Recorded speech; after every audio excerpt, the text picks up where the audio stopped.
Hello everyone, good afternoon to you all. I hope you all are doing very well.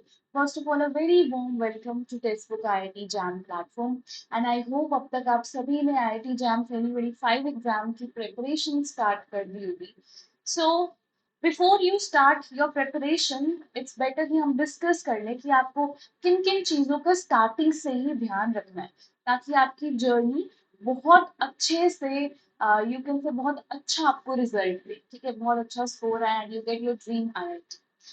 Alright, तो आज हम discuss करेंगे. वैसे हम जनरल चीजें डिस्कस करेंगे, चाहे आप किसी भी सब्जेक्ट के हो, you can follow these tips. But एक दो चीजें मैं स्पेसिफिक फिजिक्स वालों के लिए भी मेंशन करूंगी, बट ओवरऑल आप सभी के लिए भी हेल्पफुल रहेगी. ठीक है. ऑलराइट, तो सबसे पहले हम बात करते हैं कि हम बात कर रहे हैं ना कि प्लान कैसे करें इन 6 मंथ्स को. तो आपके पास, अगर मैं फिजिक्स की बात करूँ, आपके पास 7 सब्जेक्ट्स हैं. ठीक है, आपके पास 7 सब्जेक्ट्स हैं in total, if I talk about physics specifically. Okay, and अगर हम उनकी वेटेज की बात करें तो सभी की जो वेटेज है, वेटेज आपकी वेरी करती है starting from 12 marks to 17 marks. ठीक है.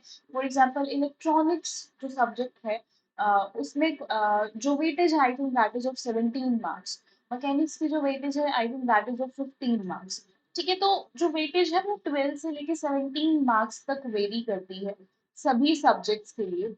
ठीक है. अब पहला क्वेश्चन तो आता है कि आपको क्या सारे 7 के 7 सब्जेक्ट्स टारगेट करने हैं या फिर आप कम सब्जेक्ट से भी अच्छा स्कोर कर सकते हो. ठीक है. तो अगर हम इस चीज की बात करें ना, तो जब आप स्टार्ट कर रहे हो तैयारी, तो इतने बड़े बड़े टारगेट्स मत लो. आप अपना टारगेट सेट करो, पहले आपको 5 सब्जेक्ट तक अचीव करना है, उसके बाद फिर आप बाकी के सब्जेक्ट ऐड ऑन कर लोगे. एंड ये बहुत ही वैसे इजी है, कंपैरेटिवली इजी है, क्योंकि आप ध्यान दो आपके पास 6 मंथ्स है एंड 7 सब्जेक्ट्स हैं. तो अगर आप दो सब्जेक्ट साइमल्टेनियसली लेकर चलोगे, और जो कि लेकर चलने भी चाहिए, ताकि आपको थोड़ी सी टाइम वाइज आपको थोड़ी सी ना आदत हो कि आप दो सब्जेक्ट्स के मिक्स्ड क्वेश्चंस करो तो आप अच्छे से आंसर कर पाओ, क्योंकि एट द एंड एग्जाम में सारे मिक्स्ड क्वेश्चंस आएंगे, सभी सब्जेक्ट्स के क्वेश्चंस होंगे. तो इट्स बेटर आप एक सब्जेक्ट ना उठा के दो सब्जेक्ट साइमल्टेनियसली चूज करो. और वो जो आप दो सब्जेक्ट चूज कर रहे हो वो आप कैसे भी चूज कर सकते हो. आप ऐसा भी कर सकते हो, एक हाई वेटेज का सब्जेक्ट चूज कर लिया, एक हाई वेटेड सब्जेक्ट, और एक अपनी चॉइस का इजियर सब्जेक्ट चूज कर लिया. ठीक है, जो कि आपका फेवरेट सब्जेक्ट है. ठीक है, जो कि आपका फेवरेट सब्जेक्ट है जिसमें आप स्ट्रॉन्ग हो. तो आप इन दोनों सब्जेक्ट्स को भी चूज कर सकते हो. फॉर एग्जाम्पल, अगर हम मैथमेटिकल फिजिक्स की बात करें तो वो कंपेरेटिवली इजी है एंड सभी का फेवरेट होता है. एंड बाकी सारे सब्जेक्ट्स में भी हेल्प होती है अगर आप स्टार्टिंग से ही मैथमेटिकल फिजिक्स करते हो तो. ठीक है. सो मैथमेटिकल फिजिक्स एक सब्जेक्ट हो गया. एंड जो दूसरा हाई वेटेज वाला सब्जेक्ट है, मैकेनिक्स भी आप चूज कर सकते हो. वो आपके ऊपर डिपेंड करता है. बट स्टार्टिंग में इतना लोड लेके नहीं चलना कि आपको सारे 7 सब्जेक्ट्स करने हैं. टारगेट पहले रखो 5 सब्जेक्ट्स को, उसके बाद ग्रेजुअली बिल्डअप करो. ये बहुत ही इंपॉर्टेंट चीज है. ठीक है. उसके बाद अगर आपने मैकेनिक्स कर ली फॉर एग्जांपल, उसके बाद आप ऑसिलेशन एंड वेव्स भी कर सकते हो. ठीक है. मैकेनिक्स के साथ साथ अगर आप ऑसिलेशन वेव्स कर लोगे तो बहुत अच्छा रहेगा. ऑसिलेशन वेव्स कर लो. एंड उसके बाद अगर हम बात करें, इलेक्ट्रॉनिक्स इंपॉर्टेंट है, इलेक्ट्रॉनिक्स को स्किप नहीं करना. ठीक है, इलेक्ट्रॉनिक्स को स्किप नहीं करना, इंपॉर्टेंट है. Electronics and solid state physics, ये इंपॉर्टेंट टॉपिक है. ये 15 to 17 मार्क्स की वेटेज कैरी करता है आपका आईआईटी जैम एग्जाम. ठीक है. मॉडर्न फिजिक्स भी अगर आप ध्यान से पढ़ोगे ना, अच्छे से इंटरेस्ट लेके पढ़ोगे, तो वैसे सारे सब्जेक्ट्स ही इजी लगेंगे. बस ये है कि थोड़ा सा पेशेंटली आपको स्टार्टिंग में इंटरेस्ट डेवलप करना पड़ता है. ठीक है. स्टार्टिंग में आपको ना खुद को पुश करना पड़ेगा थोड़ा सा कंसिस्टेंसी मेंटेन करने के लिए. लेकिन अगर वो एक बार वो डिसिप्लिन जब बन जाएगा, उसके बाद फिर आप एंजॉय करोगे उस जर्नी को. ठीक है. एंड ऑफ कोर्स जब आप आईआईटी में चले जाओगे, then you will thank yourself for all that discipline and consistency. Okay. तो आपको इन शॉर्ट दो सब्जेक्ट साइमल्टेनियसली लेकर चलने चाहिए. एंड आई अंडरस्टैंड कि आप कॉलेज के साथ साथ इस एग्जाम की तैयारी कर रहे होगे.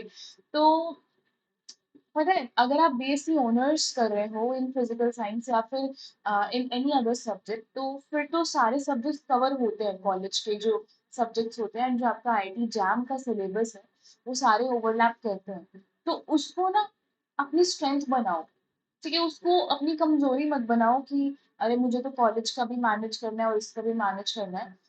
अगर कॉलेज का ज्यादा काम है तो 3 आवर भी अगर आप डेली निकालोगे आईटी जैम एग्जाम के लिए, दैट इज सफिशिएंट। ठीक है, एटलीस्ट 3 आवर्स निकालो। बट अगर कोई आपके एग्जाम चल रहे हैं, टेस्ट वगैरह चल रहे हैं, कंसिस्टेंसी नहीं तोड़नी है आपको, कंटिन्यू करना है, चाहे आप 1 आवर के लिए ही करो, पर वो कंसिस्टेंसी मेंटेन करना बहुत इंपॉर्टेंट है। क्योंकि टच एक बार छूट जाता है, फ्लो एक बार इंटरप्ट हो जाता है ना आपका पढ़ने का फ्लो, तो फिर उसको वापस से बिल्डअप करने में थोड़ा टाइम लगता है। ठीक है, ओके, आप स्टार्ट करोगे 2 सब्जेक्ट से, एक इजी चूज कर लो जो आपका फेवरेट है, और एक हाई वेटेज या फिर थोड़ा सा कंपेरेटिवली जो सब्जेक्ट आपको डिफिकल्ट लगता है वो चूज कर लो। ओके, दूसरी बात आती है, यस, आपको अगर आप प्रिपरेशन अभी स्टार्ट ही कर रहे हो तो आपको बहुत ही ज्यादा हार्डर और अनअचीवेबल गोल्स अपने लिए सेट नहीं करने हैं। क्योंकि अगर आप उन गोल्स को अचीव नहीं कर पाओगे ना, वो चीज आपको डीमोटिवेट करेगी। जितना डीमोटिवेट आपको सिलेबस और जर्नी नहीं करेगी ना, उतना डीमोटिवेट आपको ये चीज करेगी अगर आप थोड़े से डिफिकल्ट गोल्स अपने लिए सेट कर रहे हो और वो आप अचीव नहीं कर पा रहे हो। तो स्टार्ट करो थोड़े छोटे टारगेट से। ठीक है, फॉर एग्जाम्पल फर्स्ट वीक अगर जो है आपकी प्रिपरेशन का, फर्स्ट वीक में एक ही सब्जेक्ट उठा लो, उसके बाद थोड़ा सा फ्लो बनेगा, सेकेंड वीक से 2 सब्जेक्ट स्टार्ट करो, 2 सब्जेक्ट आपको स्टार्ट करने ही है। ठीक है, ओके, मतलब आपको थोड़ा सा ग्रेजुअली बिल्डअप करना है, इतने ज्यादा फर्स्ट गो में आपको अनअचीवेबल गोल्स नहीं सेट करने हैं अपने लिए। ठीक है, all right, next is of course आपको कंसिस्टेंट रहना है और डिसिप्लिन रहना है, चाहे आपका एग्जाम हो चाहे कुछ भी हो। अगर आप मतलब बिल्कुल एक्सट्रीम कंडीशंस में टेस्ट चल रहे हैं, बहुत सारी चीजें चल रही है, 1 आवर एटलीस्ट निकालना है। ठीक है, अगर आप वो 1 आवर भी निकालोगे ना, तो बहुत सारी चीजें ऐसा होता है कि टच में तो रहेंगी एटलीस्ट, बाद में बिल्कुल ब्लैंक नहीं हो जाओगे। ठीक है, ये चीज बहुत इंपॉर्टेंट है। ओके, ये तो कुछ थोड़ी चीजें हो गई कि आपको किस तरीके से अपने 6 मंथ्स को प्लान करना है। अब हम बात करेंगे कि आप अपने इस 6 मंथ्स को कैसे स्ट्रैटेजाइज कर सकते हो। आप किन किन चीजों का अगर स्टार्टिंग से ही ध्यान रखोगे तो आपको लास्ट में बहुत अच्छा रिजल्ट मिलेगा, बहुत अच्छा आउटपुट देंगे अगर आप स्टार्टिंग से ही इन सारी चीजों को अपने माइंड में रखते हो। थ्रू आउट 6 मंथ्स अगर आप इन सारी चीजों को फॉलो करते हो, तो ये सारी चीजें ना एड ऑन हो के आपको क्राउड से अलग दिखाएंगे। ठीक है, so what steps you should include in your preparation which sets you apart from the competition. Okay, अब हम इस चीज की बात करेंगे। तो जब आप अपनी प्रिपरेशन स्टार्ट कर रहे हो, फर्स्ट डे, चाहे फर्स्ट डे ही है, शॉर्ट नोट्स बनाने शुरू कर दो। ऐसा नहीं कि आप किसी और से नोट्स लेके पढ़ रहे हो। ठीक है, अपने खुद की इजी लैंग्वेज में।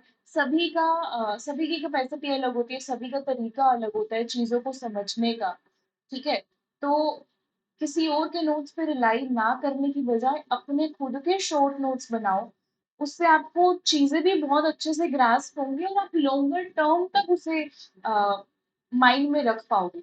आप लॉन्गर टाइम तक उसे उस चीज को रिटेन कर पाओगे। ठीक है, तो खुद के नोट्स बनाना बहुत इंपॉर्टेंट है, rather देन किसी और के नोट्स में से गो थ्रू करना और पढ़ना। सो खुद के सेल्फ शॉर्ट नोट्स स्टार्टिंग से ही बनाना शुरू कर दो, ये बहुत ज्यादा हेल्प करेगा। ठीक है, नेक्स्ट चीज जो है that is from the first day की मैं बात करी हूँ, from the first day itself आपको शॉर्ट नोट्स बनाने हैं। From the first day itself एक डायरी ले लो, और वो सिर्फ और सिर्फ आपकी फॉर्मूला डायरी होनी चाहिए। उसमें जितने भी आप फॉर्मूलाज एवरी डे जो भी आपने पढ़ा है, जितने भी फॉर्मूलाज आपको एनकाउंटर होते हैं, उन सभी को उस डायरी में लिख लो। ठीक है, और ऐसा नहीं है कि लिख के साइड पे कर दिया, वीकली आपको उसे रिवाइज भी करना है, टाइमली टाइम टू टाइम आप उसे रिवाइज भी करो, तो ही उसका फायदा होगा। नहीं तो ऐसे लिखा है वो साइड पे पड़ा रहेगा, उसका फायदा नहीं है।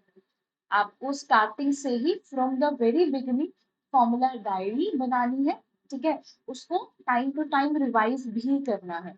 आप वीकली सेट कर लो, वीकली आपको फॉर्मूला डायरी रिवाइज करनी है, और एवरी डे जो भी आप कंटेंट पढ़ रहे हो, जो भी आप मटेरियल गो थ्रू कर रहे हो, सारे जो भी फॉर्मूलाज आ रहे हैं in your during your study, तो उनको नोट डाउन कर दो, ठीक है। अभी आपको ये बहुत छोटी सी चीज लगेगी, बट जब बाद में आपकी कंप्लीट फॉर्मूला डायरी बन जाएगी, वो पूरी डायरी भर जाएगी, ठीक है। एंड जब टेस्ट होंगे या फिर वीकली टेस्ट भी होते हैं, आपको सिर्फ वो फॉर्मूलाज गो थ्रू करने होंगे, और बिल्कुल लास्ट में जब आप सारे सब्जेक्ट्स कर लोगे, तो बहुत ज्यादा कंफ्यूजन होगा और चीजें माइंड में नहीं रहेगी, क्योंकि 7 सब्जेक्ट्स हैं, सभी के बहुत सारे फॉर्मूलाज हैं।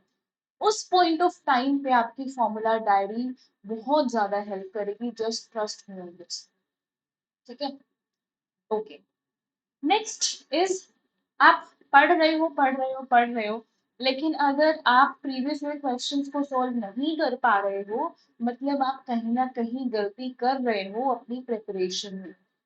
इन चीजों को भी माइंड में रखना है, और इन सारी छोटी छोटी चीजों का ध्यान रखना है।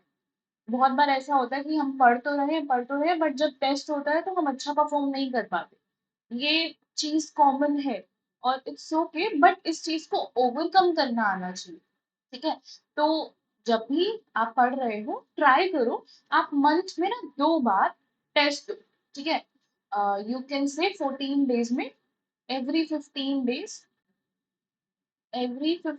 डेज, जो भी आपने पढ़ा है उसका रेगुलर टेस्ट दो। एंड अपना जो आपने टेस्ट दिया है उसको एनालाइज करो कि आपने कहाँ पर गलती की है।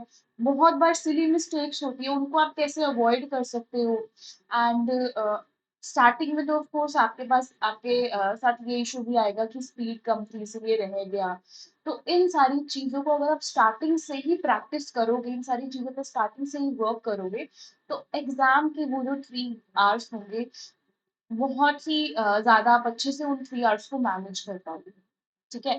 तो 15 डेज, एवरी 15 डेज आपको टेस्ट देना है, और you can say twice in a month आपको टेस्ट देना चाहिए जो भी आप पढ़ रहे हो, ठीक है। ओके, या I was talking about previous questions actually, and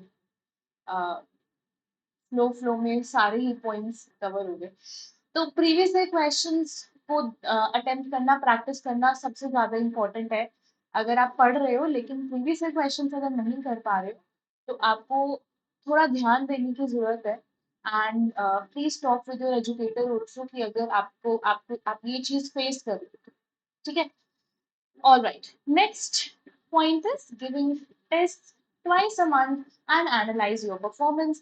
थोड़ा सा एनालाइज करो कि आप कौन से पार्ट में स्ट्रॉन्ग हो, कौन सा आपका वीक पॉइंट है, कौन सा आपका वीक पॉइंट है, और उस वीक पॉइंट पे ऐसा नहीं है कि पता चल गया ठीक है कोई बात नहीं, हम वो करेंगे। वीक पॉइंट पे वर्क करो, उस पे काम करो, उस चीज को ओवरकम करो, ठीक है।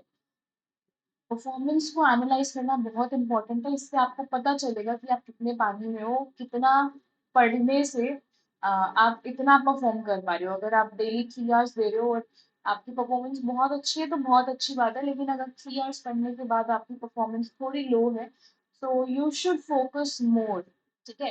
एंड सभी का वैसे टाइम, मतलब चीजों को ग्रास्प करने का जो टाइम ड्यूरेशन है वो अलग अलग होता है। अगर आप बिल्कुल 100% प्रोडक्टिव हो कि बिल्कुल 100% कॉन्सेंट्रेशन के साथ अगर वो 3 घंटे यूटिलाइज कर रहे हो, तो बहुत अच्छा रहेगा आपके लिए, ठीक है। तो वो 3 आवर्स वो वाले चूज करना जिसमें आप मैक्सिमम प्रोडक्टिव रहते हो, ठीक है, जिसमें आप एक्टिव फील करते हो। इसी के साथ साथ सबसे इम्पोर्टेंट चीज है कि रेगुलर रहना, ये चीज बहुत इंपॉर्टेंट है, और ये चीज तोड़नी नहीं है चाहे कुछ भी हो जाए, ठीक है। मान लो अगर आपके टेस्ट चल रहे हैं ना, तो मान लो आपका थर्मल फिजिक्स का टेस्ट है, तो थर्मल फिजिक्स के ही क्वेश्चंस प्रैक्टिस कर लो, थर्मल फिजिक्स के ही जैम के प्रीवियस क्वेश्चंस प्रैक्टिस कर लो, पर ये कंसिस्टेंसी नहीं तोड़नी है, ठीक है, कुछ भी करो, चाहे सिर्फ फॉर्मूलाज रिवाइज कर लो, या फिर जो आप क्वेश्चंस कर चुके हो उन्हीं को ही गो थ्रू कर लो, पर कंसिस्टेंसी नहीं तोड़ो। ये बहुत ही ज्यादा इंपॉर्टेंट चीज है। बहुत छोटी चीज लगती है, लेकिन जब छोटी छोटी चीजें ऐड ऑन होती है ना, वही आपकी स्ट्रॉन्ग तैयारी रिफ्लेक्ट करता है कि हाँ, यू आर फाइनली प्रिपेयर। और इससे आपके माइंडसेट पे भी बहुत फर्क पड़ता है। एट द एंड जब एग्जाम होगा तो आपको खुद से फील होगा कि हाँ, आपने सब कुछ अच्छे से पढ़ा है, you are the master of physics now. जितना आपने पढ़ा है बहुत अच्छा है, और आप बहुत अच्छे से दे पाओगे एग्जाम। ठीक है। मतलब कॉन्फिडेंस को बूस्ट करती है ये चीज। ऑलराइट, इन सारी चीजों का आपको ध्यान रखना है अगर आप अभी स्टार्ट कर रहे हो, चाहे किसी भी एग्जाम की तैयारी करना आप स्टार्ट कर रहे हो, आईटी जैम, गेट, असाइनमेंट। ये सारी चीजें बहुत ही ज्यादा हेल्पफुल रहती है। ठीक है, एग्जाम को जानना बहुत इंपॉर्टेंट होता है कि क्या क्या सब्जेक्ट है, कितने कितने वेटेज के क्वेश्चंस आते हैं। अगर हम जैम की बात करें तो मैंने ऑलरेडी बता दिया है। ठीक है, बट अगर आपको कोई पर्टिकुलर स्पेसिफिक कोई डाउट है, you can ask me on Telegram channel also. You can direct message me on Telegram channel. And अभी जो आईटी जैम की क्लासेस हैं, वो सैटरडे और संडे को होती है। सैटरडे को मेरा सेशन रहता है एट 12 p.m. एंड संडे को कौशल सर का सेशन रहता है eight 8 p.m. So don't forget to join these sessions. Physics के जो sessions है वो Saturday Sunday को होते हैं. And in case of any doubt, any guidance, any concern, you can contact me on Telegram. All right, then see you on Saturday. Bye bye.